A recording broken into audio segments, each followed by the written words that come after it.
So I was saying the movies aren't old, just the spaghetti. And we are back with season 3 of Absolute Shenema movie review. And no Woo! mistakes this time. We're going one for one, 100% perfection. Um, But 20% more. and yeah, I'm glad everyone came here again. And season 3 is going to be, I think we're going to even out and suggest some really good stuff. I think we got a lot of stuff out of our system. I gave my first two favorites that I could think of off the top of my head, and I don't know. I am with Mr. Plow, who suggested this movie, The Good, the Bad, the Ugly. Hello, Plow. Hi, Smurf. How's it going? I'm good. Um, I'm with Goose here as well. I brought him, Plow. Hello, Goose. Howdy, partners. And Louis as well. Present. Dabney Dundee. Hello. TK, who's our safety Howdy. guy. Safety. He does the safety dance. You can dance if you want to. And Bloody Panther. Blood Panther. Like and subscribe. He loves liking, subscribing to everything. I mean, at least like, even if you don't subscribe. Oh, no. Join the Patreon as well. Like, subscribe and then some. Please do. Please do. You're sounding too needy. Yeah, you really do. Thirsty. Really thirsty. I was actually very, very thirsty in the traditional sense watching this movie. There's a lot of desert, a lot of sweating, but it was a classic. It was a spaghetti western. It kind of inspired a lot of good stuff. It came out in 1966. Plow, you were the first of season 3 to choose, and this has 3 hours of nonstop, kind of stop, but nonstop action. Manly action. Non-stop. Wah, wah. So please tell me, why'd you pick this, and when was your first time seeing it? Ooh, so I've seen this movie probably a good solid 15 to 20 times in my life. It's one of the good ones I really enjoy. Really enjoy the whole spaghetti western, Clint Eastwood westerns. And so I wanted to kind of set the tone for the season with that. First time I saw it, I was probably 8 or A 9. wee My young dad, lad. yeah, wee young un, and it was So on 2-3 years TV. ago. Yeah, 2-3 years, and it was. I remember sitting down with my dad to watch it, and I'd never seen anything really by Clint Eastwood, and so it was my first Clint Eastwood movie that I saw. Cool. I saw my first Clint Eastwood movie with my dad, so You know what's Nice. weird? Me too. no shit. Wow. Wait, My you kids watched have as movies well with now. his dad? Yes. That's great, guys. It's a nice That's a story. great movie to watch with someone else's dad, by the way. We have matching recliners. Ooh, the Lazy Boys, huh? Oh, nice. Yeah. Mine's the one with the shows under it. People bragging like, "Oh, I spent quality time with my dad. It's not okay, great." Okay. Oh, season 3, daddy issues. Okay. Brag. Challenge accepted. The good, the bad, and the ugly. Who's the good? Clint Eastwood. Clint Eastwood. Arguably, Clint Angel Eastwood. Eyes, Blondie. Blondie. So- Blondie. No, not Angel. Blondie. Angel Eyes was the Angel bad. Eyes is the bad, yes. So the beginning of this movie, when the ugly, they show the bad, and then the good, like it almost is like, do you think Guy Ritchie making his movies kind of like took inspiration off of this movie for like, you know what I mean? Absolutely. Dude, I it can- was so good.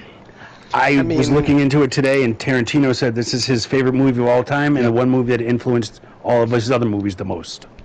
Yeah. I can Really? see that. Okay, I Yeah. did not see that. But I love the spaghetti western feel. It's very tropey, and I just dig that thing. Like the the comedic world building of spaghetti western. Well, and what's interesting is that this is the third installment of these movies, but it's the prequel to everything. Yeah, I mean, to the degree that Yes. there's any there's no continuity within them. I mean, it's established that in terms of chronology, it takes place before the other two, but it's not even truly clear that he's the same character, other than that obviously he gets the poncho at the end of this.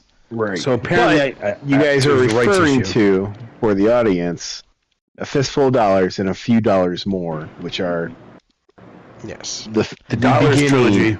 Yeah, the Dollars trilogy. Yes. And this is the Oh, shit. Still More Dollars. Yeah. So the good, the bad, the real ugly is title. the Still third, broke. but is it a prequel to the first two? If you want to look at it that way, what I didn't realize until recently was that Lee Van Cleef is in For a Few Dollars More and this, That's but he's correct. playing two As a completely different different characters. Yes, I didn't realize that. Once I understood that, things became so much clearer. I believe there's another actor, and also despite the fact that he's the man with no name, he's called Blondie in this. He's called different things in those other two movies. Joe and Manco in A Few Dollars Yeah. More. Ah, So they're not. It's not a sequel or prequel. It's just in the kind universe of of the the same story. non-character. I got you. There's no continuity. There's no characters other than Clint Eastwood, who may or may not be the same character. I heard it is a bit confusing because there's a lot of actors that are in the movies but play different characters, and think sometimes there's a multiple few of them, characters yeah. in the same movie. I think Yeah. I think it was more that it's a sequel of an archetype. He creates the archetype of the man with no name. I like that, This yeah. was the first film was the one that defined that archetype that then other spaghetti westerns stole, or I guess attributed maybe. But yeah, I think it's from what I've read. I'm not an expert on these. I haven't seen. I actually this was such a pleasure because I'd never seen it. And as many movies as I've seen, I feel like I've seen like a lot. I've not seen a lot of spaghetti westerns, so this was Actually, really hands up, including mine. How many people have actually seen this movie before? Because I have not. This is my first Parts, viewing as bits well. and It's my pieces. first time.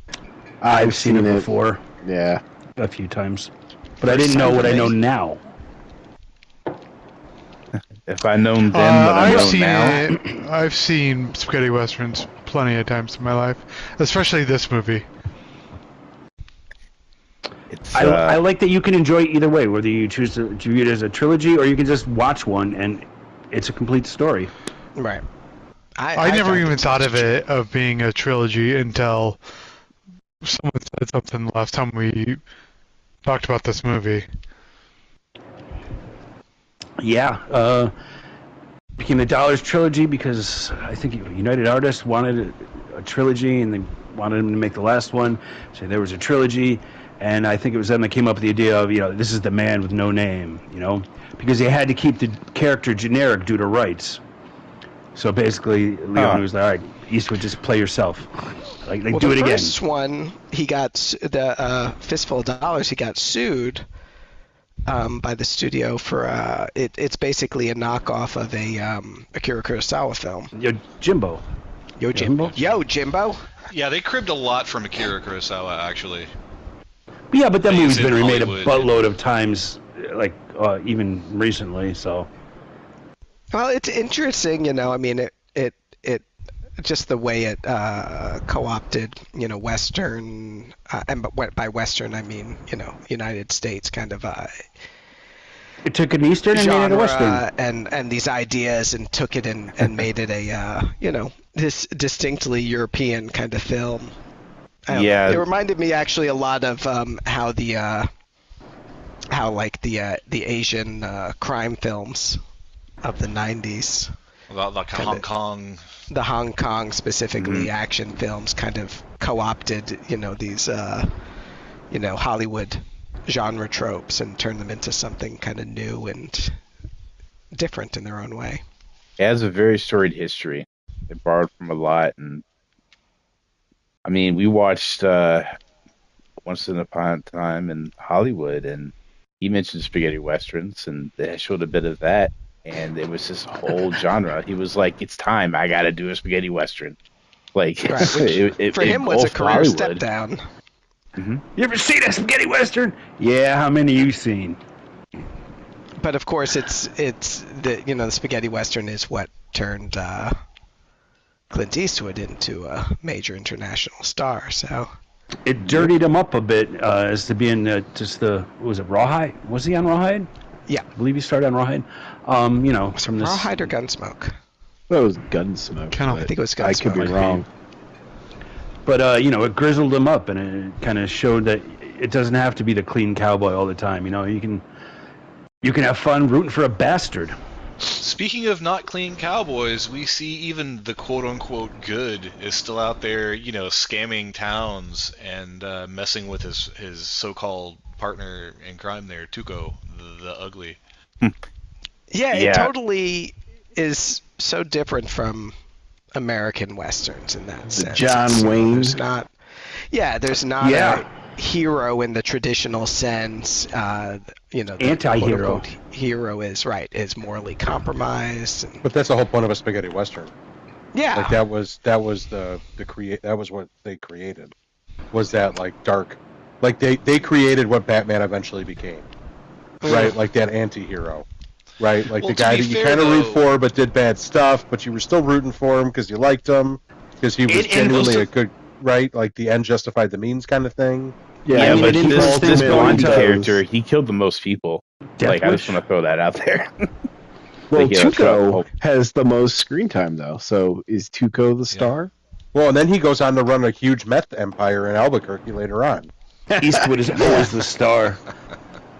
That's a Better Call Sal joke. I get that. Tuco was the most interesting character. He's the most developed of the three of them. He's the one who gets the most nuance. Yeah, he has a And, storied history. You hear about his history when he's about to get hung, which made me hate him from the start.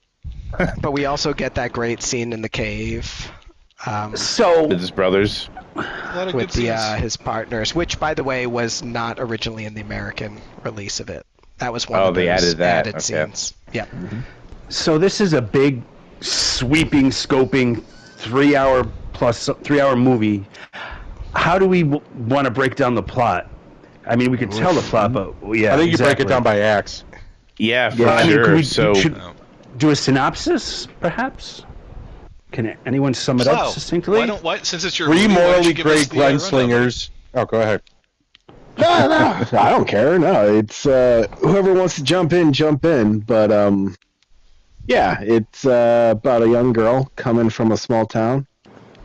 She's out west. She Getting all finds prettied her up. way to a bar, City and then girl, she starts born and dancing raised on in the South bar. Detroit. Yeah. Oh wait, no, that's Coyote Ugly. Or every other Hallmark movie about Christmas. I just love how. I mean, the He's short just like, version is "Son of a bitch." it's three No, he loves shady it. characters in the West trying to find a Hater. A lockbox. stolen Trying to find gold. money. Yeah, stolen treasury gold. Yeah, $200,000. Alliances are made, alliances are broken, Yes, backstabbing occurs. takes so much place backstabbing. in the end times of the Civil War out west. Mhm. You know, New Mexico. yeah, New Mexico, western Texas area, and things like that. But filmed So in it's- Spain and Tunisia, which was, Yes.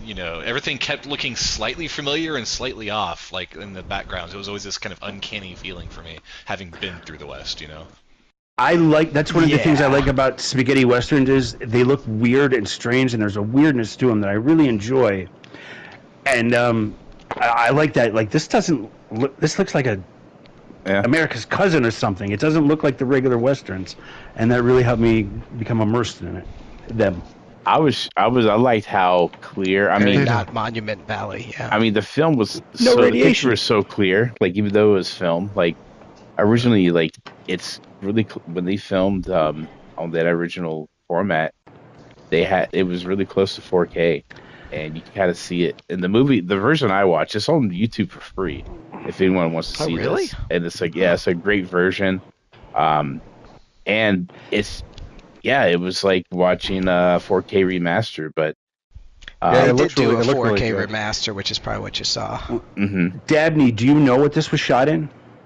It would have been shot on 35 Could you millimeter. 35. Okay.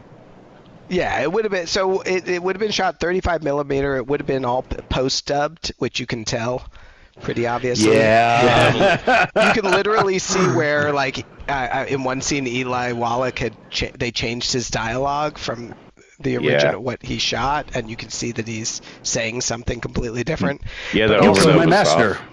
there was no official language to these films because they had international cast. They would have Yeah, Spanish so they had some that people were like and an Italian Italians. or whatever. Yep. Right, and you can tell that some of them are clearly speaking like a completely different language, right? Mm-hmm. Yeah. And so it would have all been all the dialogue was put in after the fact, which I just find amazing. It definitely stuck out. I gave them a break though, because they literally had to edit this by hand, like cut and paste with scissors, type of thing. Yeah, I mean all movies all movies until like the sometime in the I think 80s or even 90s were cut on film. Yeah, no, it was still 90s. They were still doing the, pick the frame, slice the ribbon kind of stuff until digitalization in the 90s. Yeah, didn't you guys ever see Fight Club? Yeah. All these Mark cigarette ironically, burns. ironically, some of the very last movies before everything went digital. So they explained the dying art of how. I mean, the movie reel Lucas worked. had But let's experimented move on. with digital editing, but that's another story. That's the story of Star Wars. Anyways, all right. So yeah, They want the gold, the good, the bad, and the ugly. There's we want the 200,000. gold. But each one of them has a piece of the puzzle. Yeah. Right. Yeah, so Well, there's there only was a two guy pieces named of the Bill puzzle, Carter, so two of them right? have one piece, right? Yeah, two of them Maybe know the two location. of them had of a it. piece each, and then one of them, gets it beat out of him. Yeah, well, let's back up. But Hold on, Did there's we- more to it. Yeah, so they the good, the bad, the ugly. They're actually three guys. The good and the Those, ugly really? guy, who was Blondie and Tuco, they learn a secret about what is it, $200 $200,000 didn't. $200,000, yeah, $200,000, Confederate $200,000, which in today's time Angel Eyes. is just under $4 million. It's like $3.9 million. That's wild. Now, Angel Eyes the Bad does a whole scene where he walks in. There's this gigantic stare down. I mean, this guy didn't blink for like 3 solid fucking minutes on screen, and then ends up shooting the family essentially, like gunning everyone down. After Yes, He got yeah. paid. Yeah, He so got he's paid to do there a job. just to do a hit, and then while he's there, he finds out about the gold, He learns And about has Bill lunch. Carter or and then Bill decides something. and has lunch, and then he Wait a minute, decides he has to go lunch. after. Let's call it as it is. He had He has lunch. a delicious. That Why It's did cool, it look though. like he just ate? It's a Yeah, he working looked like he lunch just put meeting. salad in water. It looked like he was eating disgusting. wet vegetables. It was so Everyone it was was just so eating wet. bowls of wet vegetables. It was No, the wettest she thing just I've ever lost seen. Her And then husband and her after son, and you're lunch- going to insult her cooking? Well, that was done fair, before. She, yeah. in all due respect, like she cooked that crap before she knew she was going to lose her family. So that was her best. Right, That was her last like meal. that wasn't in duress. That was And just now, a weekend or weekday I would meal. throw it I'm back just on you, saying, sir. You're just I would really throw it kicking back her while on you, she's sir. down. You're just like, hey, I'm sorry you just lost, but by the way, this is what you cooked for him? I mean, really? Or I'm pointing No out- wonder he. Maybe he wanted to die. Maybe he ate that food and he was like, just Shit. do it. maybe he Pointing was out, trying though- to kill Angel Eyes by giving him a share. Who knows? Angel But it Eyes really- gunned the dad down, his hit, and he also Right. gunned the kids down with the guns. The boys came down with rifles. One- and just dude one just Well, the shot one his dad. did. Or the one did, but the other two didn't draw on him. That and he kid left them deserved alone. it. Well, I'm just saying What, though that what, he's you not saying like this is No, he didn't. irrefutably Self-defense? evil. No, I'm saying he's doing the job. He's a little more professional than just like doing it for the lulls and the kills, right? He gets paid for his job. He sees He it follows through. the job through, is what he said, right? Yeah. He sees it through or Right. So I something. mean, even if he takes so what the I'm- money, he gets it done. So what I'm trying to point out here, though, is that even in like the darkest of villain as this guy is being portrayed as, he still has his like code of honor, which is his professionalism, and which is where we're talking about this grayness with all the characters. That was the one kind of note that I made for that whole Okay. scene. I wanted to get. Yeah, out. that's a That's redeeming fair. quality for the bad guy, like the I mean, it's The not much literal of a bad guy, redeeming he- quality, but like then if he takes takes a- your money, it's a he's gonna quality. do take the a job. hit for the guy who was his client. So that's I mean, I feel the scene is meant to Problematic, illustrate but- right off the bat. This is the bad guy. This is the bad. Oh, sure. Here's why. the He's black hat. merciless.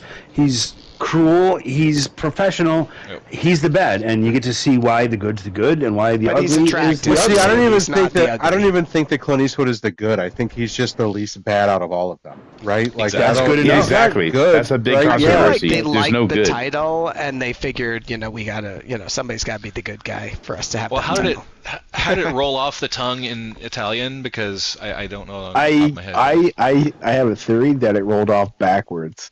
So like when they introduced the ugly, the bad, Oh, and that then may the good. be. Right? It was not in order.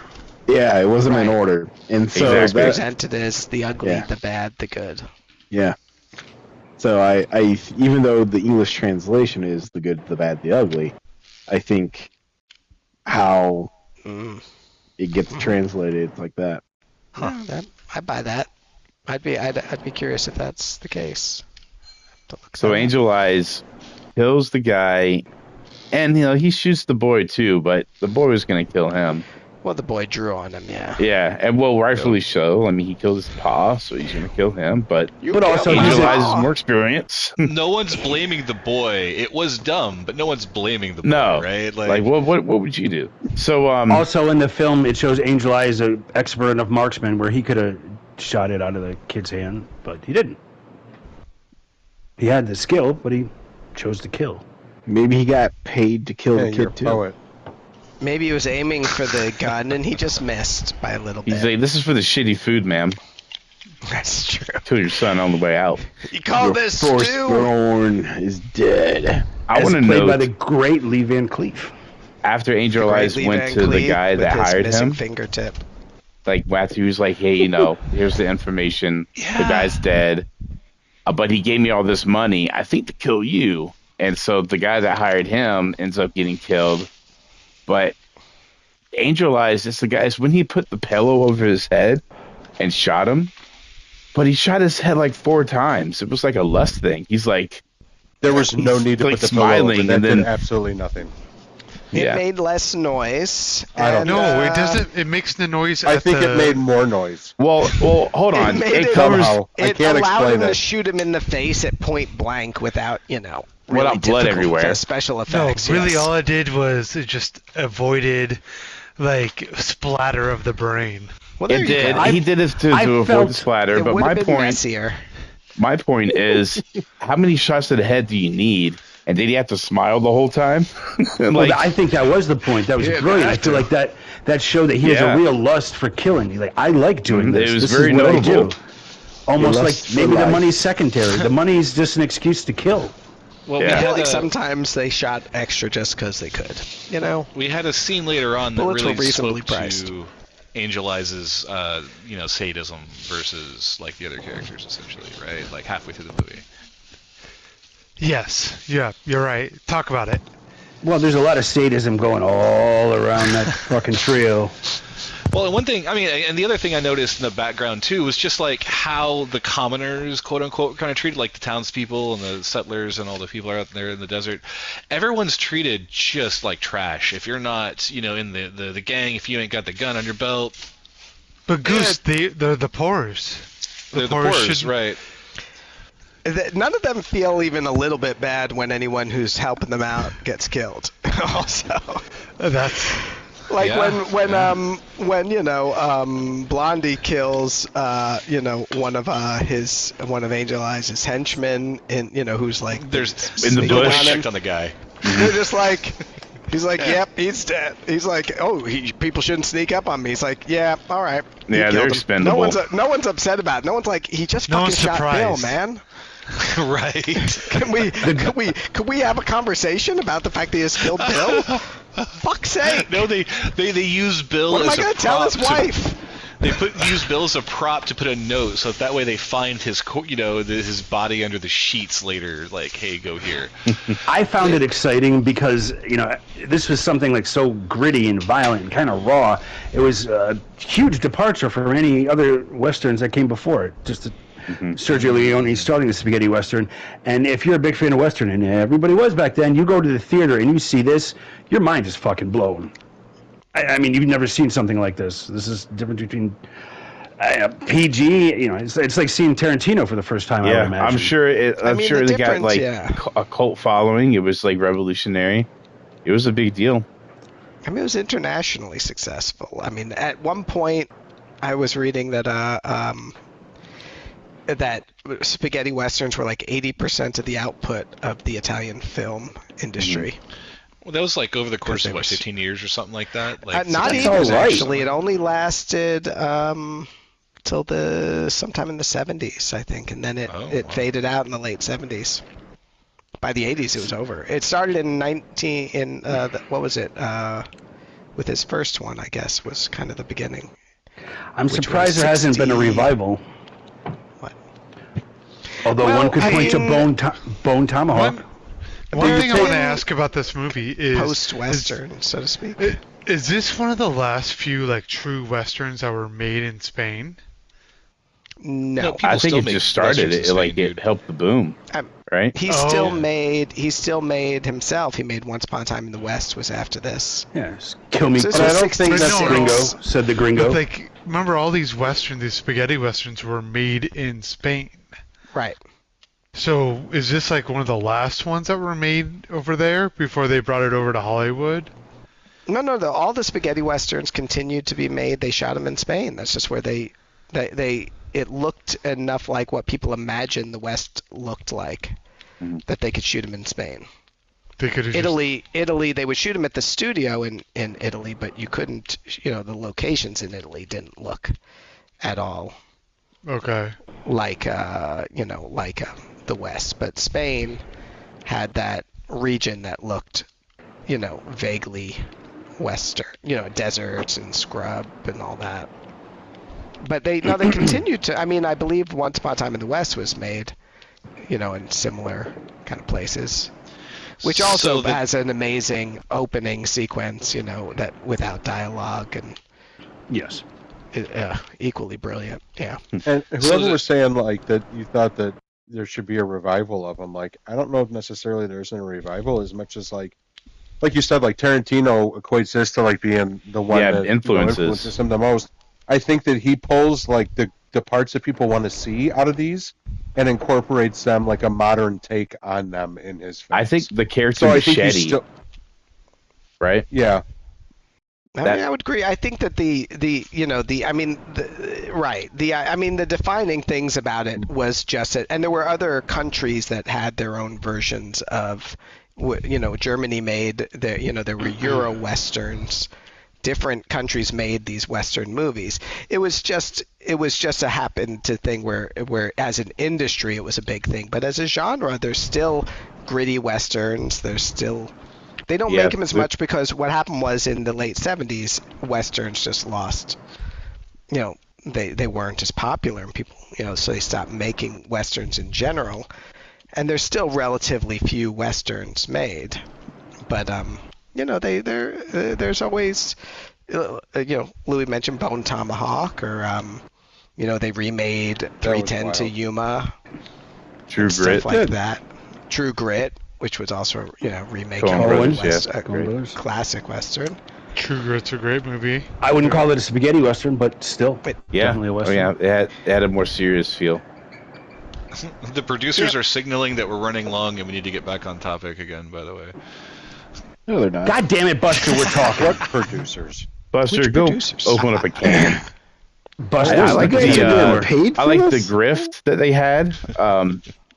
Tuco and Blondie. So Tuco's a wanted man, and if you turn him in, you get money. So Blondie catches him, turns him in, takes the money, and when Tuco's about to get hung, Blondie from a distance shoots the rope, and they all escape, and they go to the next town. Right? That's the grift. To recollect the bounty. Yeah. Yeah, And there they is a keep doing weird it. power dynamic that happens throughout their relationship. It Yeah. shifts back and forth quite a bit. Like They should have just kissed. I think. Very sub-dom. there was some gay subtext to it. You're not wrong. They were trying to get each other. So Yeah, but- they did their grift, and then one day Tuco got fucking tired of it and caught old boy, like caught him off guard. And then he walked through the desert, under a pink umbrella, Tuco had marching Blondie across the desert to the south. I guess they were, going to the setting of the next part. I believe what First, Blondie happened. betrayed Tuco, Yes. and then First, the reverse happened as Blondie well. did it first. Blondie, which is- he's like, I don't think you're worth more than $3,000. Right. And so he drug him out 70 miles from the nearest town, made him walk back. Yeah, it was pretty And- shitty, actually. It was pretty Yeah. shitty. That's not good. He wasn't a good guy. Yeah, and that leads I mean, to he the had it cave coming, scene. Tuco coming after him, I thought. What'd you say, Plow? Oh no! So after he gets back into town, he gets the water, he gets a new gun, and everything like that. Then The he new gun goes scene to was the- pretty great, Oh too. my where god. he- By the way, that was all, improv by Eli Yeah. Wallach. Oh, really? were you saying, That's Plow? fantastic. Sorry, please continue. So he picks up the new gun and everything like that, and then there's the cave scene where he gets his 3 friends or so that he's known for a while to come out and then hunt down Blondie, right? And so Blondie is in town getting a bath and things of that nature, or getting dressed. I forget what he's doing. Red Dead style. Yeah, Red He's Dead. cleaning his gun at the time. Yeah. And so the 3 recruits from Tuco get shot as they try to go in through the front door, and Yeah, then they don't Tuco last. sneaks in through the window and gets the drop on them, and that leads to Tuco marching Blondie through the desert, across the desert, with the pink parasol and everything But well like deserved, that. though. It was totally well deserved. I agree. Oh yeah, like you can Totally. understand why he did it, right? Yeah, Eastwood looked fucked up. They had blisters and sores all over his face. Yeah, they I did guess- good for the makeup for the time. I just his wanted to skin give him was some falling off. chapstick. I know. Here. Yeah, lick your lips, Put dude. this What are you on. doing? But then, of the course, scene, they come across. I was just going Oh, to money. The money, no, a wagon, The money. a wagon with the fabled Bill Carson in it. One-eyed Willie.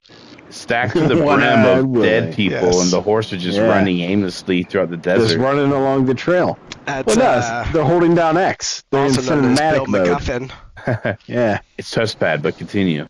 yeah. 1/3 Yeah. of the movie, 1 hour in. Yeah. I know. It's like Well, I mean, finally.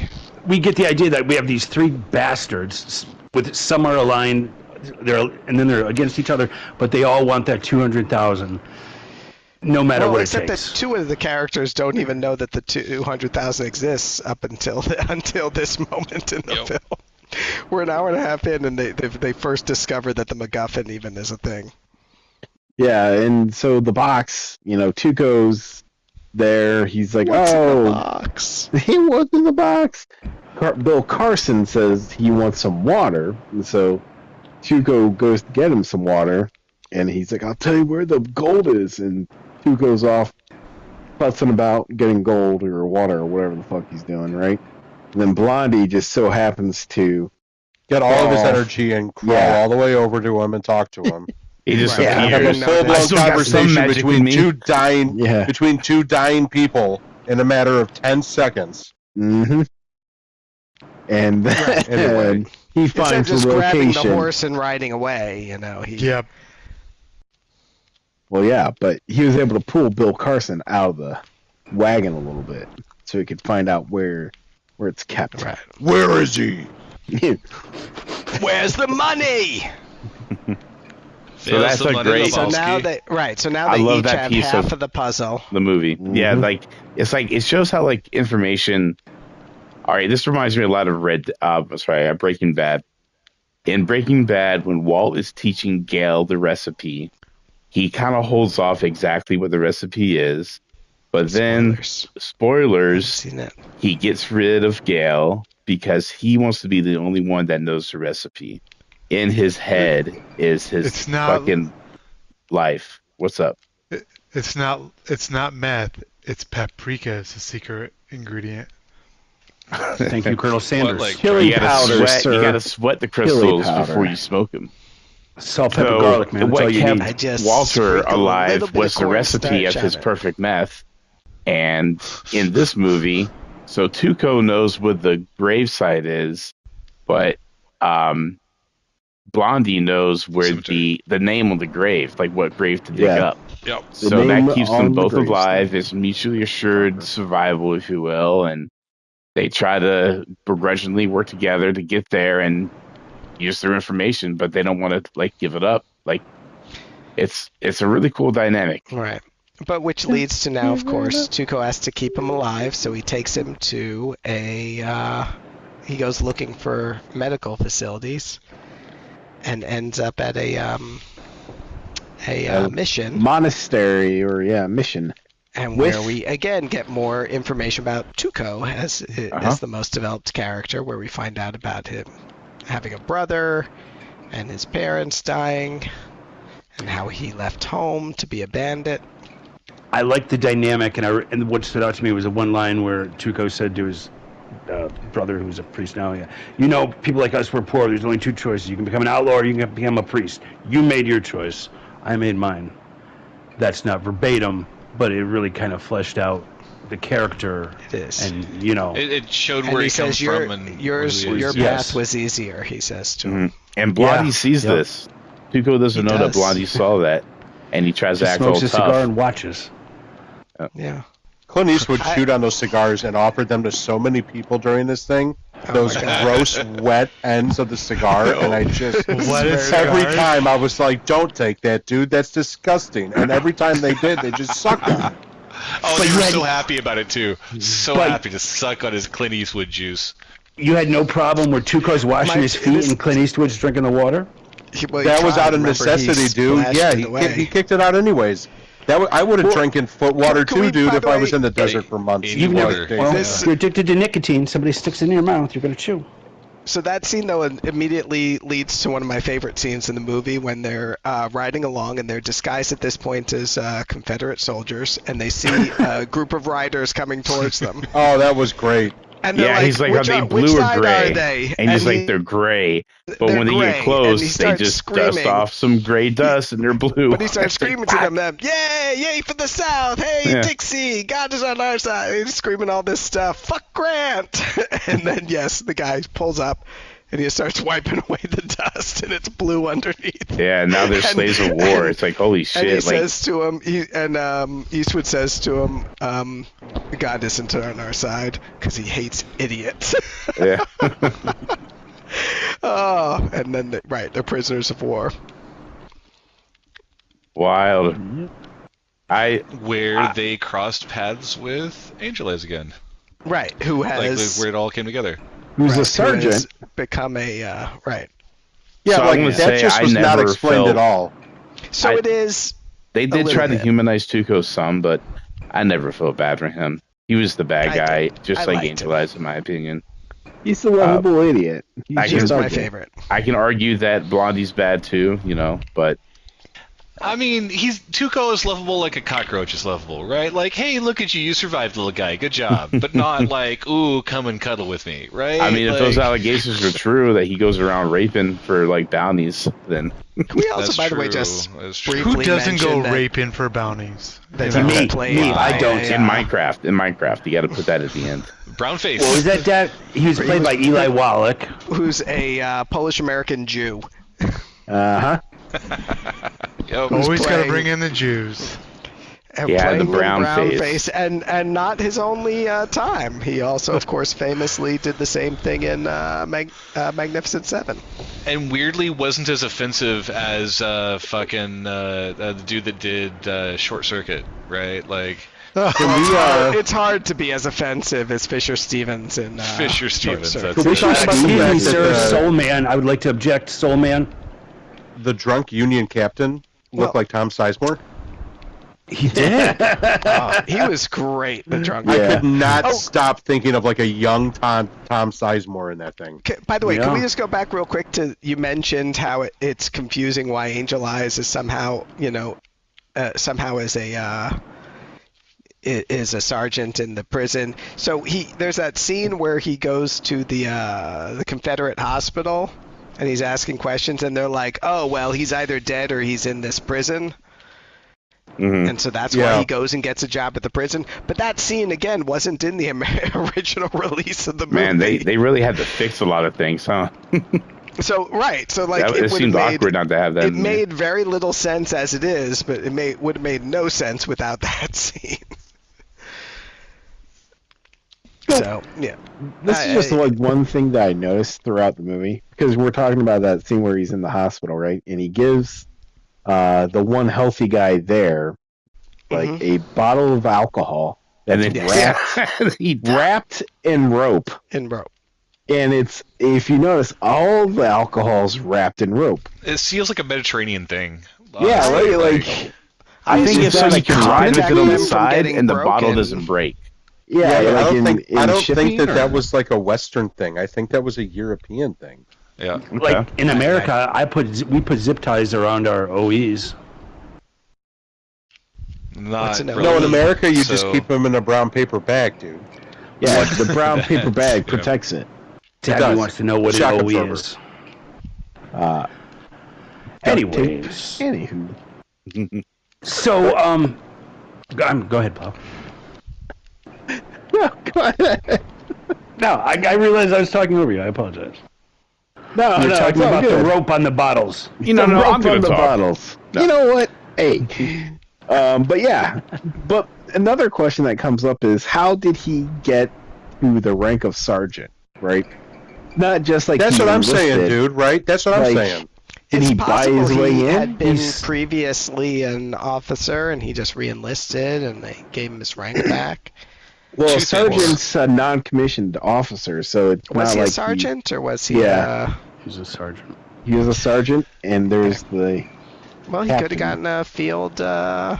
build promotion awful quick. One of the things He's I noticed very was all the capable. soldiers were young. All the soldiers were very young. I mean, I know that that's a whole Civil War trope too, but that's what they use with the background actors as well, which made me think that this guy is one of the only competent people in the fucking camp. That's you know, true. and on the other note, the second note is later on we see that the Union commanders are drunk as fuck, and maybe it's Or just a dying really from gangrene. all of Hard the to above, say. buddy. But they were shown as being incompetent a lot in the Union leadership on this movie. So just side noting that as well as to that whole storyline and how this dude ended up a sergeant. So at this point in the plot, All three characters are together in a horrible prison camp. Angel Eyes is in charge of discipline and keeping the riffraff prisoners in line. Angel Eyes and Ugly, or Tuco, are prisoners on the Confederate side.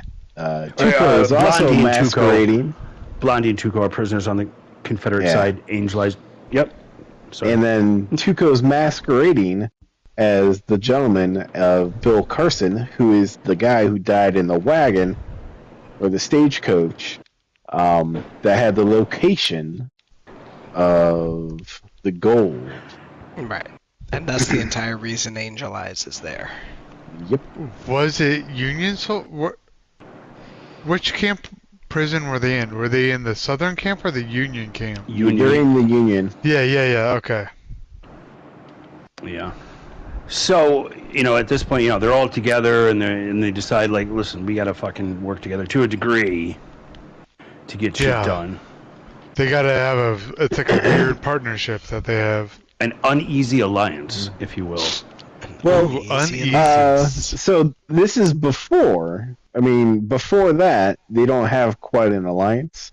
The Angel Eyes calls for Bill Carson. Bill Carson, aka Tuco, is taken back to be interrogated, and then they have the Confederate band start playing a song, and everybody gets super sad because Tuco's over there getting the shit beat in as he's being And all the other interrogated. Confederates know it. Yep. Yep. The violinist is upset about it. Yeah. Which So was he's a over really there weird crying. storyline side note, but carry on. Yeah. Right. But Play with more feeling. yes, more feeling. Yes, feel the punches. And so Tuco coughs up all the information that he has, and So like a stool pigeon.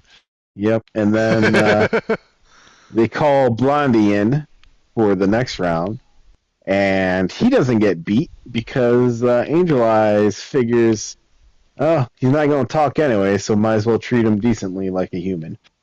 That felt awfully convenient. Like, you Well, wouldn't talk, so You're too I know pretty you're anyway too to beat smart. up. I feel like he recognized his likeness. Like, all right, this is a predator like me. He's this. I know this kind of man. I am this kind Yeah. of man. I felt like there's an admiration he felt towards him. Yeah. he wouldn't. You're talk too with smart nope. to talk. Yeah. I felt Yeah. that they just thought it would be boring to have him beat up another Well, guy. it is convenient, but they wrote it in there a good way. I mean, they wrote Yes. it in a way. They did write it. They did. They already made Clint Eastwood ugly once. They're not going to do it again. Like, Yeah. Also, side note, can we talk about how old Clint Eastwood looked even in this movie? Like that dude. Yeah, had he was some like 20-something serious in this facial- movie, Yeah. wasn't he? it was the it was wrinkles. chiseled in the That's beard. what a real man looks like. Y'all Man wouldn't know ain't that. afraid of the sun. I think he was a prima Yeah, donna, but that's he's been beside the smoking point. since he was 12. And again, spending Speaking a of lot of the smoking. time in the sun. Yeah, speaking of smoking, I have never in my life seen cigars so short. Yeah. So ragged. Yeah, That was a raggedy yeah. ass cigar. If I may, I think it's an Italian thing. I've seen a lot of short Italian cigars. They're quite tasty, actually. But I'm glad you said yeah. cigars after that. I was going to get mad. Cigarillo is really, it's that half between it's a cigar, but it's a cigar. It's like I think what they nowadays would be a Cigarillos, backwards. Cigarillos, weren't they? Yeah, Yeah. cigarillos in Rio, the sorry. language of the time. I think that was a Language of really cool love. scene when Tuco's trying to track down Blondie, and he has a fire and a cigar, and then the next one's like a smoldering fire and a cigar, and then the cigar smoldering as well. So he's like, I am close now. Yeah, Like- that Yeah, was a that's fun. That was a fun set of scenes. That was a good thing. so. I mean, go ahead. But yeah, They, so going, Eli Wallach was the MVP in this movie. he was. I agree. Yeah. I think Disagree. Tuco was the star. Most screen time, most Yep. plot points around him. Yep. He brought it to life. Yeah. Nothing competes with Eastwood's aura farming. So everybody had that smoldering thing. Like, yeah, let's talk how long this movie is. It's 3 hours. They could have I cut don't out think a it needed lot. to be this long. Yeah, they could have I cut out a don't lot of the mind. ranch and the frontier riding.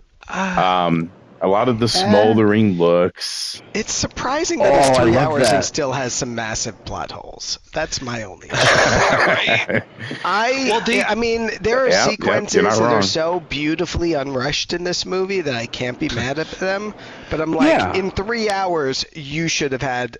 There should not be a fucking plot hole in this movie. Yeah, and my dude people was are like, wait, I how paid the did? money for this fucking set, and I'm going to milk every goddamn second out of it I can, and just And it's turn the like, camera on. how did they know Angel Eyes? And how did Angel Eyes know that they were up to a scam when he first sees them in town? And The stare down. Obviously, it's the stare down. I mean, there were so many stare downs in this movie. what's the history there? And it's like, it feels like there's a scene that was cut. It's like, what? There were still scenes that were cut in this movie. But but there are sequences that it's like how you wouldn't want them to do. Like the opening sequence could have been done if that was an Avengers movie. It would have been done in a minute and a half tops. But they took their time. But it's not an Avengers movie. Let the director That's my- breathe, man. Fully Why would they agree. need to have, That's like, what- why do they need to he's have, like, so 12 minutes fucking of them talking? brilliant. He Spoil- just lets that scene, and similarly, again, if anyone hasn't seen it, Once Upon a Time in the West has the most amazing opening sequence. By the way, Again, with the spoiler: Avengers: Doomsday brings the Man with No Name back. Oh, good. So I mean, at this point, I feel like, can we skip to the end of the movie? Like they find the gold. No, And we they're still all have there. another hour to go. Yeah. 2 hours. We I are wanna talk about nearly that at one the- bush they We passed have to by. at least Mark. talk. We do have to at least talk about the river and the Yeah, the bridge. drunk. Yeah. the drunk. Or- Because Like, that why did, like, sequence- That really gave Furry. me Fallout New Vegas vibes. That's some of the best shit. He in was this a character. movie, I What think. was he? A colonel or a sergeant or chief? I believe he was a colonel. The wild drunk Yeah, American who Colonel. felt like alcohol was his soldiers' greatest strength because it took away their fear. That's right. Yeah. He that Who was the dreamed North. of blowing up the bridge because it would just save lives and end this stupidity. I mean, it's also where the best, kind of political commentary fits into the movie. And every cannon was different. Satire. Every single one was a special bell end of its own design. Oh, Yeah, those what was cannons were happening with glorious. that? Did they have that many Mortars different types of cannons? Yeah, short I answer mean, is there's a lot of yes. different mortars, and it was really hard because the Western Conference, not Western Conference, the Western. Festival. Final. So the Western theater of the Civil War was vastly underfunded compared to Yep. like the Eastern, North versus South. But we had an Yeah. automatic gun, a little Gatlin out. Gatling, and little shit. Gatling. Like, Yeah, the hand crank Gatling guns. If I may I say, mean, they milked every scene, That's every racist when moment you they do that, could buddy. for those. Wow. They milked the shit out of all those weapons. Is all I'm saying. There was a lot of very long, Well, if you got 'em. like sequences of cut between. Yeah, right. the only time where I stopped the movie because I recognized like a glaring inconsistency, it takes place during the Civil War, which is cap and ball, black powder time.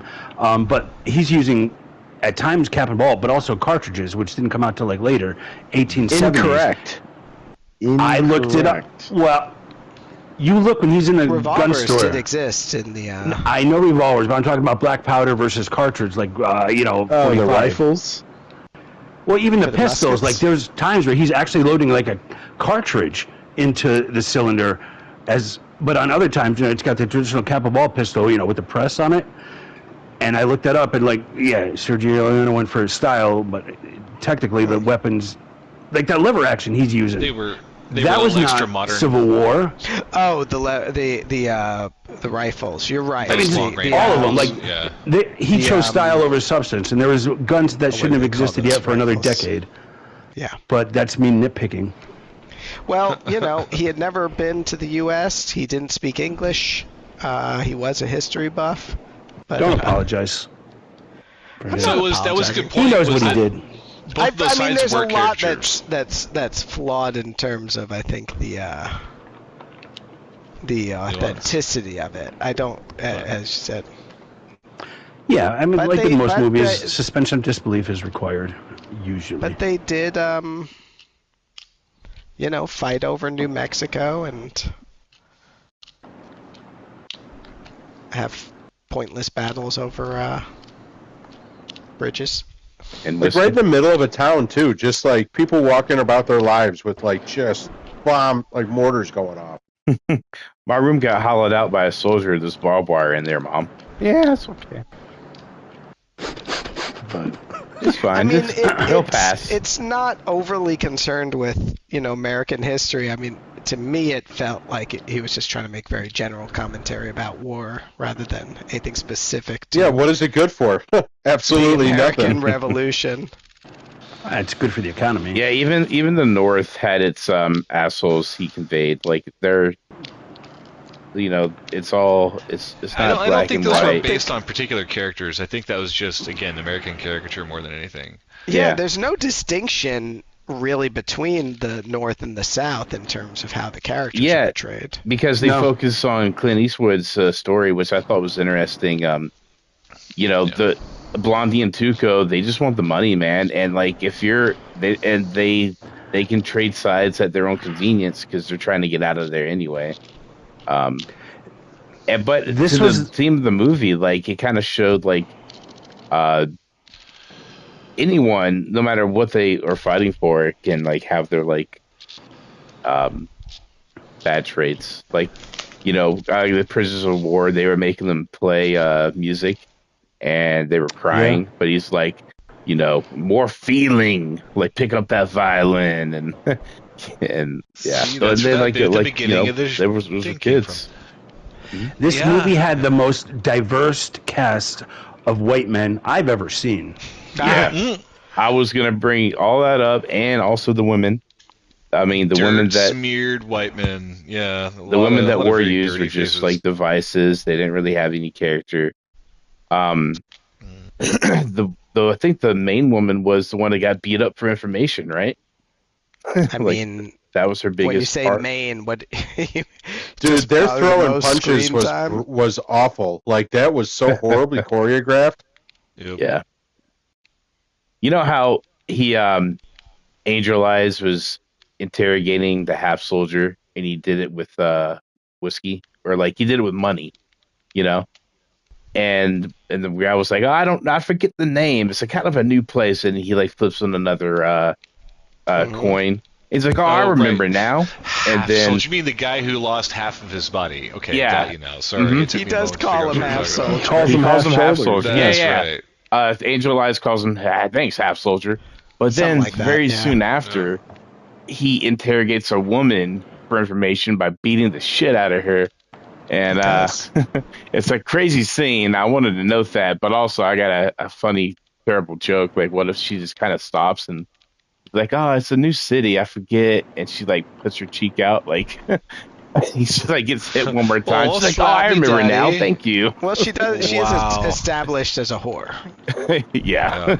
Yeah. But yeah, 'Cause major he was- juxtaposition. they Like, say that, I'll give a man Bill- like money for information, but I'll beat the shit out of a woman. Like, it just reminded me of the time and like what was like the way it was written. So Well, They one was a stoolie and one was the guy's girlfriend. So I think he was just trying to. Careful with that word, Dabney. It's an antique. Wow. Yeah, my grandfather used to say that, stoolie. I like hearing it, but the kids are going to get confused. Are they? he's a stooge. Okay, well, one was an informant that he used, who A dirty rat. He had actually researched it for him and asked around, and one That's was true. one was the guy's girlfriend who he was, trying to get information out of. So, I mean, it made sense to me that he would, slap her Yeah, around. it does rather make than sense, but offer I her guess it Sean goes back Connery? to like that was the one major scene a woman had. Deep cut. Deep cut. Well, she deserves it. And it's Sometimes you got to give them a good smack. Right across the money, Sometimes you Bernie. have to hit them. In the north and the south, charge the fucking bridge. It's a stupid ass, battle they all have. Lots of cannons, and then the boys, or then the drunken, what was it, sergeant, lieutenant, where the fuck, Colonel or Captain? Captain Colonel Drunky. Captain Morgan. Captain Drunky. Yeah. Captain Gangrene. I know, right? Comes back having been shot for his valiant efforts, and our boys commiserate, and they look at each other, grab some explosives, and walk the fuck off. And not a single goddamn soul in that entire camp reacts to it, No one cares. no one gives a fuck. Yeah, Like, major oh, suspension fuck. of disbelief and major convenience. Like, I had to note that because oh my god.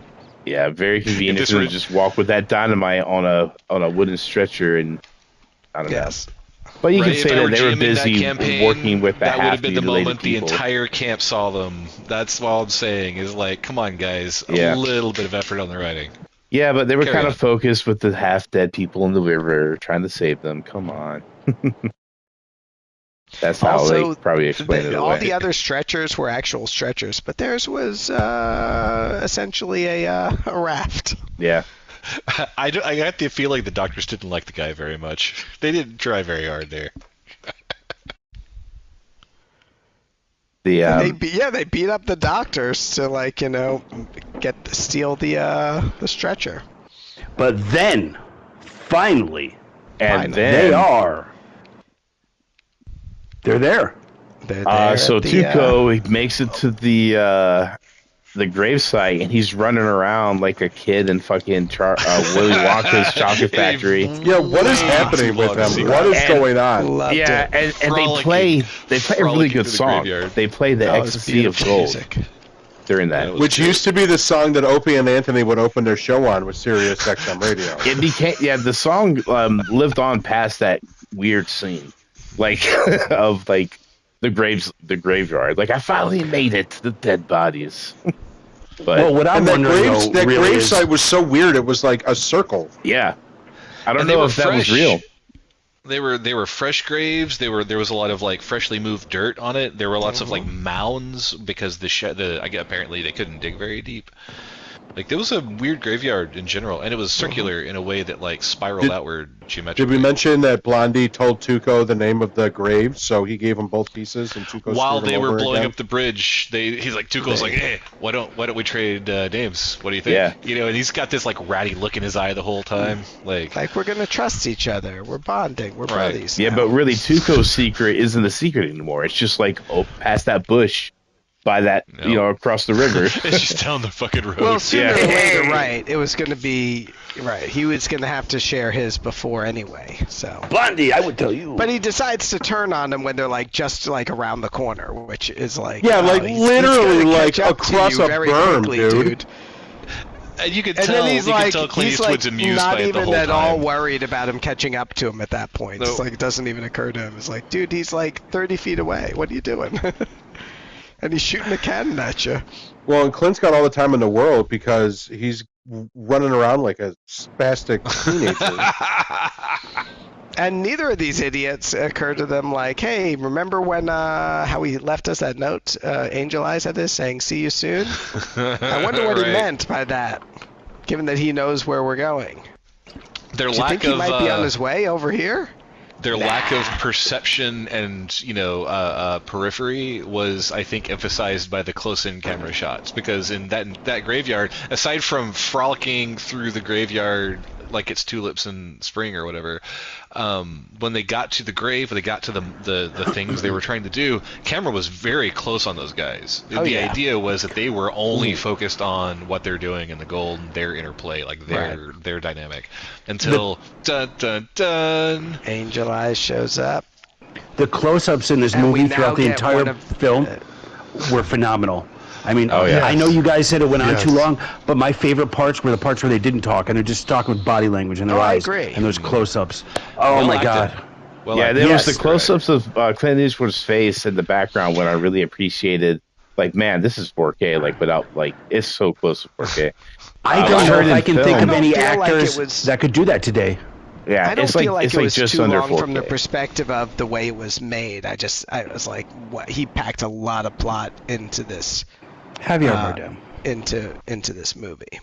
And you know what? I think all of us feel like that it could probably have been an hour and a half movie, actually. I Nope, feel like the not at plot all. could have been probably stripped down. Not a even little the bit, horse but riding no, movie? I mean, I feel like It could have been a webisode, dude. Let's be honest. No, I loved could've been again. enough. I loved the non-speaking parts where they just set the scene and the atmosphere, Yeah. whether they're riding or whatever. I mean, it built the ambience, and I felt like I was draped I feel in that, it. yeah. I'm in this weird world. Yeah, and those Louis, were- I really agree with you there, but this could have been Thank a you. Paramount Plus season. And if it would have, instead of watching it, I would have wiped my ass with it. I'm with Well, if Louis it on was a this. I feel Paramount like Plus, it. it'd been like I mean, this was 10 some of hours. the most extraordinary filmmaking I've ever seen. No, it was back in. You understand? Like stunning. back then, like there are movies that every generation has that progresses movie cinema to the next step, and this movie, in my opinion, progressed it to the next step. I just wish they Agreed would have put more completely. money into special effects and CGI. I feel like they really missed the mark on that. If Maybe only a few AI more could have bones to taken over. casting. More No. boobs. Yeah. I felt like if Judd Apatow polished the script, they could maybe have something. Right. Yeah, like throw in a Maybe- couple of maybe, funny uh, jabs or something. Maybe some you know? Joss Whedon, Can we talk about Tuco in the bath so much though? We had full-on man-ass. The dude Well, that pulled was the Harvey whole- Weinstein putting his thing into it. I Well, now- appreciate that we got at least a little bit of Man-ass. ass in there. Yeah. I mean, Hold on. but the gun in the tub scene, my guy, as fantastic. Yeah. I mean, it was fantastic, and also killed me. This guy cared so much about his gun that he went and sniffed out 5 parts to have sex with while he was building it, and then you know what? Fuck it in the tub. Let's go. Well, it was at that That- point where it was that one of my gun favorite shop lines in the scene. movie where what does he say? Don't talk when you can shoot. He goes, if you want, if you gotta shoot, don't talk. There you go. It was good. Yeah. I mean, again, I feel like he was the protagonist of the movie, actually, because he's also the one at the end, like, Blondie got the jump on him. Blondie, I feel, was the actual antagonist, because he's got the good guy veneer, but all of his actions end up backstabbing and betraying everybody. I'd agreed. Every time. Like, 3 different times during the movie he does that. Well, I felt like they heavily lied on the veneer of Clint Eastwood. You know him. You love him. He's the good guy. Mm-hmm. You love him like you love John Wayne. He's going to be the good guy. Hat. He's wearing a white hat. And then they threw you this curveball, and that's where I think part of the mind fuck comes in of like, whoa, this is different. I thought the moral complexity of his character was great. I thought that let me put it this way. Who wasn't hoping that he was going to save Tuco at the end? Was anyone like, yeah, let that motherfucker hang? No, it was so laid out. I was like, this is what's going to happen. I mean, yeah, it's the rule of threes there, but he did 2 rope shots. Of course, there were 3 yeah, rope shots. I didn't roll my eyes either. I was like, this is a good thing to end it with. Did you ever think to yourself, oh man, this would be great if he just let him fucking hang? That's my point. He wouldn't have left the I wouldn't money mind, if you were going but to let I the knew guy it was hang. coming. Right. Yeah. He was the best character. He was the character you wanted to see. I didn't give a shit if the man with no name came out with any money, but I wanted Tuco to have something for his trouble. Tuco worked his ass off for that money. You're not wrong. I'm on the other side. Fuck Tuco. Give it a fucking Blondie. I feel like he was the star. But I'm in the minority. I understand. A lot of people don't understand film talent. I get it. Do you, though? Like, have you studied it like I have? You know, I have watched, like, so many YouTube videos. I can't tell. Dude, I grew up when TV wasn't invented, so it was a thing my whole life. You guys are so old. I know what it's like to have to stop watching TV once you get to 13. So I want to circle back around to one of the 7:30 for me. 13? No, Dad. So we had no.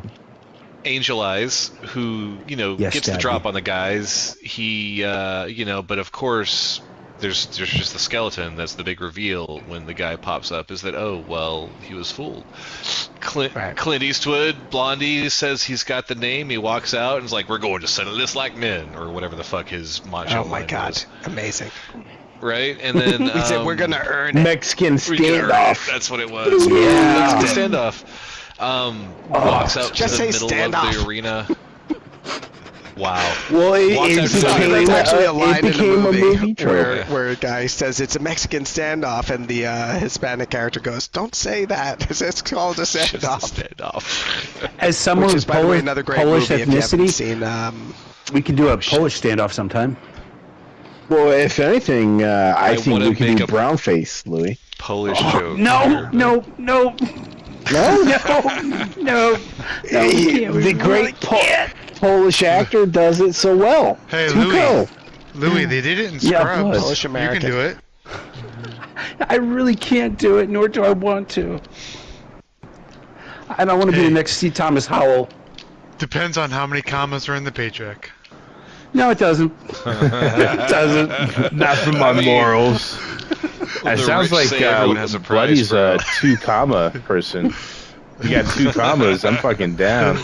Two comma. I'm a Everyone's got a price, it's just a chameleon question kind of of how guy. much. But they're having a standoff. For you younger listeners that might be listening, I was going to say, think of the end of Reservoir Dogs, but they probably wouldn't even fucking get that No, either. that's still too old. You know Yeah, what? right. Don't relate to it. Just explain it. Just go. Just see the Ask movie. Siri what a Mexican standoff is. just a standoff. It's just a standoff. I mean, they have Chinese You're gonna fire get different drills. results. They still do What's those, the but they probably best don't call it standoff? that. Blondie walks to the middle of this like circular playa, like dusty Porticio. circle in the middle of a great. What's that? Porticio. a three-way duel, which is just Porticio. An an MMM impossible fight. notion if you think about it. Well, Practice. Not really. It becomes a Did we explain that it becomes about the Blondie relationships and connections. Go ahead. Blondie lied and like he told the name of the grave next to the right grave? Right. And the 'Cause he name still on the didn't- right he grave wisely was still marked didn't trust. Unknown. unknown. So The the unknown whole soldier. scene with the rock, like the rock in the middle has the name when we're equidistant from the rock and it's a shoot off. And dude, like the whole time Blondie's like setting that up, I'm thinking he could just shoot them both. Like he has them captivated. He could just fire off and Yeah, just but they're shoot both them. looking at him, They're and the both moment that really he moves fast in that also. way, they're all really fast. Yeah, Buster, that's all. are you sending really someone fast. a telegraph right now? Because it really sounds like you're sending someone a telegraph. Who?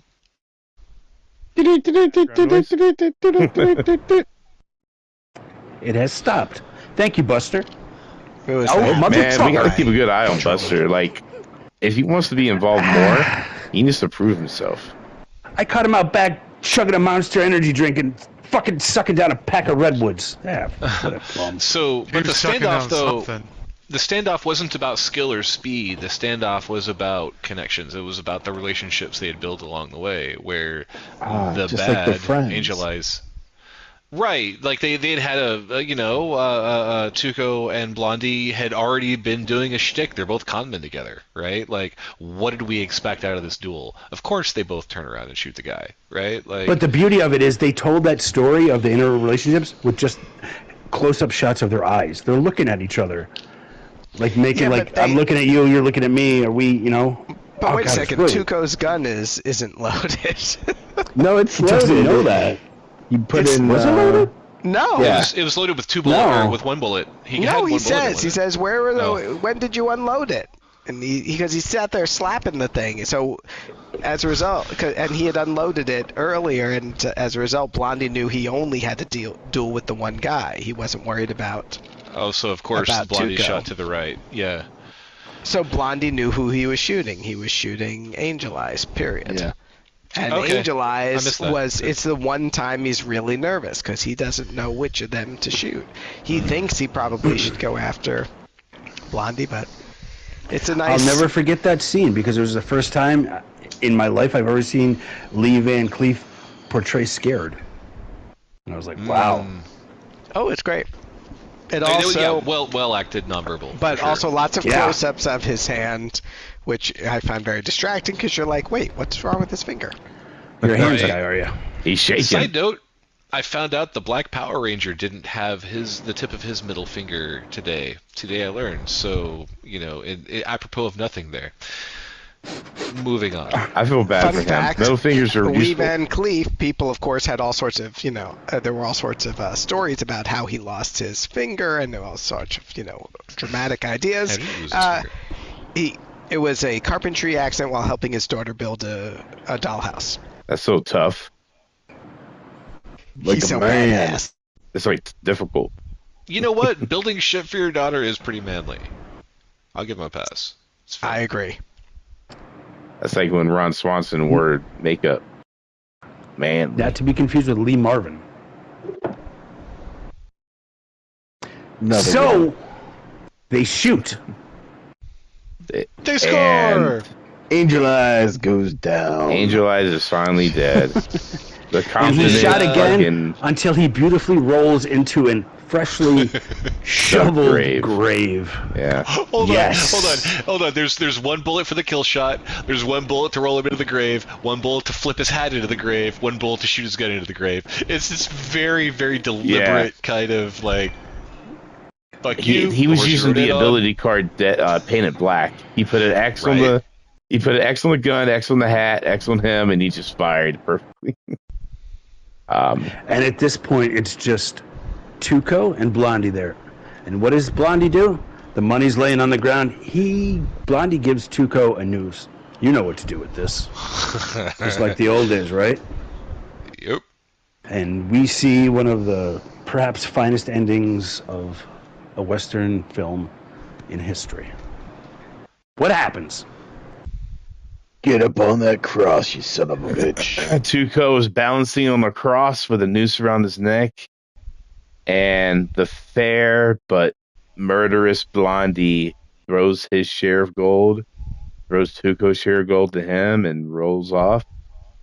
Tuco's about to hang himself, right? An extremely long and just drawn out scene again. Like the movie's basically done. The climax has happened. The resolution's happening, and then Tuco's just like tap dancing on a cross. Sergio Leone is a cock tease, and he knows it, and he's very good at it.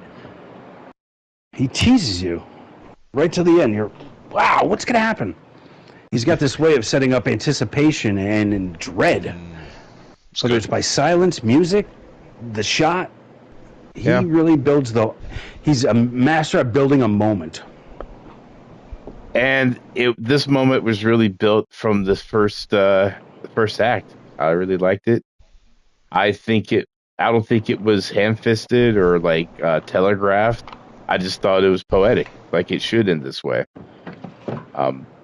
And Tuco kind of fell. I thought he was gonna die when he hit his head on the gold, but he starts smiling.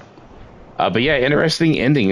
They show still shots of all three, and it's the bad, the ugly, and the good, or the ugly, the bad, and the good, and they go backwards, and it ends with Clint Eastwood. And use the original Italian. I was more surprised that Blondie left him with his share of the gold.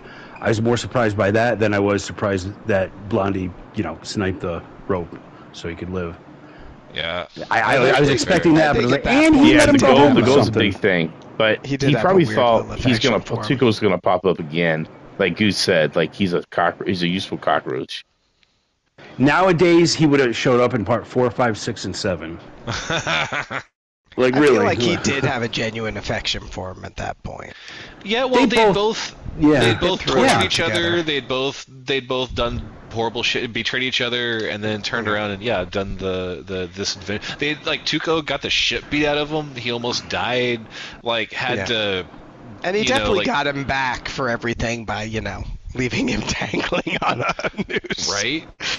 I mean, it's kind of hard to say, he got the better of you when that's what you just did to him.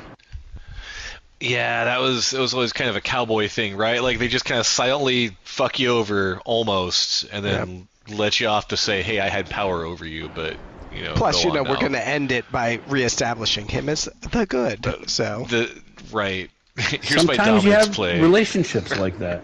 Me and Dabney were mortal enemies for, years. Yeah, I remember I came in to clean up the Double Deuce, and he saw me and just fucking hated me right off the bat. But here we are. Did you guys bond over bombing? I didn't vote for him. I didn't vote for him. He bombed the bathroom. Tuco and Blondie did. Like a terrorist attack? Maybe it's a freedom fighter attack. Who knows? More of like a bombard kind of a true thing, patriot. And this is the ugly part of the show, ladies and gentlemen. Masters of the Universe at the Hey now, Hey now, we'll talk about that after the mic's off. Oh, we're gonna talk. But we're gonna talk to you and Buster at the same time. I do have a question. Maybe, Louis, you like Blondie so much because he has a thing for small cigars, and you have a thing for small hot dogs. It's that kinship for small objects. Small Glizzy objects Brothers. you want to put in your mouth? Yes. Glizzy Brothers. I'm gonna meditate on that after practicing. Yeah, but that gratitude. cigar was more like a Vienna sausage. It wasn't. To be honest, I don't know if you guys smoke at all or cigars or whatever, but those little cigars are pretty tasty. They're no Troy dogs. Nothing. I think it was some from Charlie Oklahoma sauce because we on all them? know the boys from Oklahoma roll their joints all wrong. You get yourself a mochaccino, a little cigar, go sit at the fucking park, watch the ducks. I'm telling you, it's a fine mid-morning. You have a Charlie sauce dog there? Ooh, so good. No, because then you're gonna get the shit, so you can't go far from home. You gotta stick. So close. let's wrap this up. Well, the food in this movie really sucked. It didn't make me. Like I said, this movie just made me thirsty. Wet vegetables. Did not make you Everyone hungry? was in a desert and sweaty, and they're drinking rye and a liquor. I'm like, drink some fucking water. He was drinking tequila, dude. That's his thing. If you watch the other movies, Lee Van Cleef sits down and he gets the fucking tortillas and shit, and he pulls it up and he pours tequila, and he drinks tequila while he's eating. It was in A Few Dollars More as well, and it always stood out to me. Crazy. Yeah. It's this was a good pig It was plow. safer to It was a drink classic. this.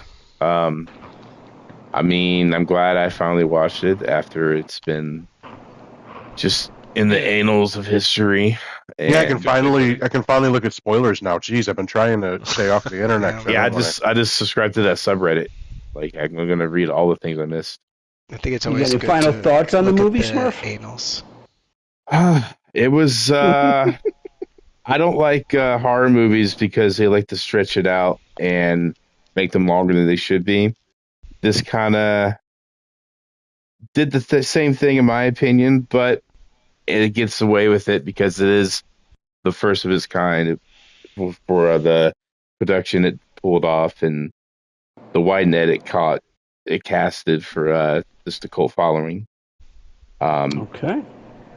Yeah, I'm not gonna rate it, but I'll give it a 3-hour thumbs up. Bloody, you've seen this movie before. What are your thoughts nowadays on the movie? I've seen it multiple times, and so the main thing about this movie that I have is the nostalgia factor. I mean, I was a kid like Plow was watching this movie for the very first time. I think Dabney said he watched it for the first time. I watched it with my father, and my dad was a huge Clint Eastwood fan. So you're talking about Unforgiven, Two Mules for Sister Sarah. I mean, Ooh, just classic. Hang 'em you go- high. Hang 'em high. You know, like you those types of movies. In this movie, I remember being, a 4, 5, 6, 7, 8, 9 years old, and I'm just watching whatever Dad wanted to watch. Well, that's the coolest And- stuff to watch. Yeah, When you're that and age. at It is. first you were kind of Maybe bored, for but you. you just it's on TV on TNT, so the commercials had kept True. going.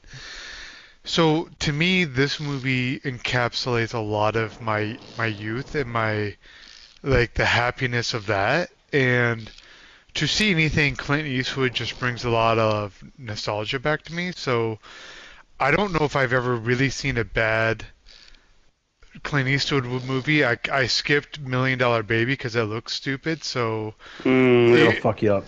yeah, so That's a good movie still. I skipped it because So- it looks so depressing. that's exactly what it was. But for you, it's So- the nostalgia of Eastwood. But to me, and what that but means then for you. now as I'm a father and I'm starting to have my son watch movies with me, it's interesting to me that I know my dad didn't set out to watch this with me. It was more of this is what's on TV, and I don't want to watch Gunsmoke for the 5 millionth time or MASH for the 5 millionth time.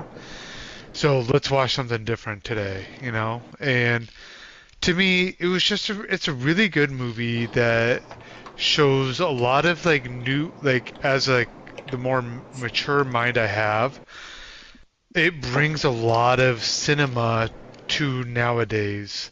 And whoever the fuck is doing whatever on their mic right now, if you're fucking cranking Haptic something, feedback is what he's talking about. Yeah. By the way. I can appreciate that because nostalgia carries a lot of weight with me. Yeah. Part of the reason I picked Deep Cover was nostalgia. Also, I love the movie, but nostalgia goes a long way for me.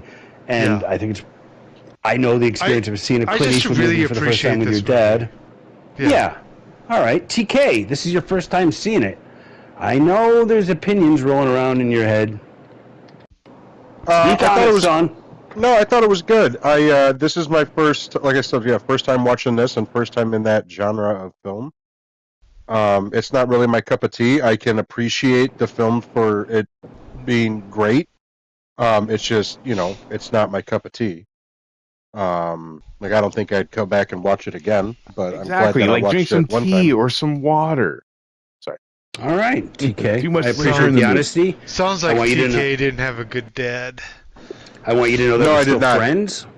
Yeah. All right, let's see. Smurf, who's left? I will say that I love this movie. I love Clint Eastwood. He's my ideal hero, cowboy, and I was born in 1978. a little after John Wayne, but I kind of grew up on westerns a little bit, and he was my idea of like the man's man. Whether it was Dirty Harry, first Clint Eastwood movie I ever saw was with my dad. It was a Dirty Harry movie on HBO, and he said, "Come here, Louie, I want you to see this. This guy's gonna pull out a cannon." And I was like, "What do you mean? Like a pirate?" Or he's like, "No, it's this big gun." And then I saw Dirty Harry shoot somebody, and I was like, "Wow, that was awesome, Dad." And he's like, "Yeah, son." So I get that. But also, I loved Eastwood's quiet intensity. He's a tough guy. He's a cool guy, and he doesn't run his fucking mouth. He shuts the fuck up and just does what needs to be done. That's neither here nor there. This is a great movie. Sergio Leone is one of the greatest directors of all time. If you like westerns or you're curious, this is a must-see. The acting, the cinematography, the score, and Enrico Morricone. Enrico, correct. Brilliant. Morricone. It's a great baseline to watch other movies after you see this, because yes, if you see this movie, you're gonna recognize a lot of shit. You're like, oh my god, did he steal that from Tarantino? No, it's the other way around. In fact, I highly recommend this movie. Again, Plows knocked it out of the fucking park. That's my thoughts on it. But did we go around the circle with everybody except Plow for a final thought? Does anybody want the ball? But, I did leave you out. Dabney, do you think anything about this movie? I do. I look. I thought it's a long movie, but from the perspective of just 3 hours, it's a big chunk of time to devote to it. But it is a brilliant movie. I thought the craftsmanship of it was incredible. The use of music was incredible. The framing. I mean, I agree that there was never a scene that I thought the scene itself was too long, because they were so beautifully put together, and those long, particularly the early stuff and the intro of Angel Eyes and all that. But I really loved it. I think that it's a must-see for people who, I agree with people who are interested in seeing where some of these, the iconography that we see in Tarantino and a lot of other filmmakers comes from. It was just beautiful thing to see. I grew up on my Clint Eastwood growing up was him in a suit. I saw the Dirty Harry movies first before I saw any of his Western work. But Unforgiven is one of my all-time favorite movies, but that came out, of course, a lot later. But yeah, no, I really enjoyed seeing this. I'm glad I finally got around to seeing it. I need to watch the other two now, which I also haven't seen those, so I'm excited to try to fit that into my schedule. They're fortunately both a fair bit shorter. So yeah, thanks for the pick. I look forward to discussing them with you. Glad to. Really enjoyed it. Would you say this is in your ranking of Clint Eastwood movies? Where would this be for you? Of Clint Eastwood starring movies, or Clint Eastwood directed movies, or just? Don't be that guy. Just answer the question. Unforgiven to me is just. I am in awe of Unforgiven. It's just. I like when Clint Eastwood was the best boy movies. in that one movie. Which one? He was just the best. The Dirty Harry stuff I think is very of its time, but I don't think it has the same kind of staying power as these movies. So, I think it was. Excuse me, one second. I'm about to cough, so I'm gonna mute. I have some thoughts too. Plow, you picked this movie. You wanna do the epilogue? No, why this is so great? I think Gusto has some thoughts, but I'll say I picked it because for me, it's 5 out of 5 wah-wahs, which is great praise. And one tiny cigar. Throw that in there. 5 wah-wahs and one tiny cigar. Fantastic. Goose, bring us home. Okay, some bringing home thoughts then is that I feel like that this actually spoke to me on the wavelength of my father's generation, right? Like the kids who were born in the 50s, and this was their teenage formative manhood kind of Maverick cowboy. This is what. So yeah, I mean there was a lot of strong silent types. There was a lot of trying to communicate non-verbally with subtle gestures, subtle looks, subtle, body movements and subtle body positionings, while at the same time, no one's explaining fucking anything. You figure it out. boy, right? Like, so in a weird way, I also felt a weird connection to my father too. There, we didn't specifically watch this movie together, but there were movies that were similar to this sort of thing. That like he and I argued a lot. He was always, very authoritarian toward me because he was trying to rein in some of my wilder sides, but at the same time, we would both just sit and chill and watch movies together, and it was a really nice connective thing. So, it, like the rest of you, reminded me of my father as well, and I appreciated the opportunity to really just sit and watch this. So, thank you for the choice. Well done. Papa. Louis, you said you really Season 3 liked daddy issues. the score. Oh, it was brilliant. He's done a lot of shit, but it fits so well. It lent that creepiness, the suspension. It fit every scene perfectly in a way that I don't think a lot of instrumental scores do anymore. It was scored by the guy that did that. He actually wrote that song of Tuco running in the graveyard, Ecstasy of Gold. His name is Ennio Morricone, I think you Yeah, pronounced Marconi. it. That's famous. Yeah, so he deserves a shout out. And then Tarantino I know dragged of- him out of retirement, to do his movie. for what? Hateful Eight.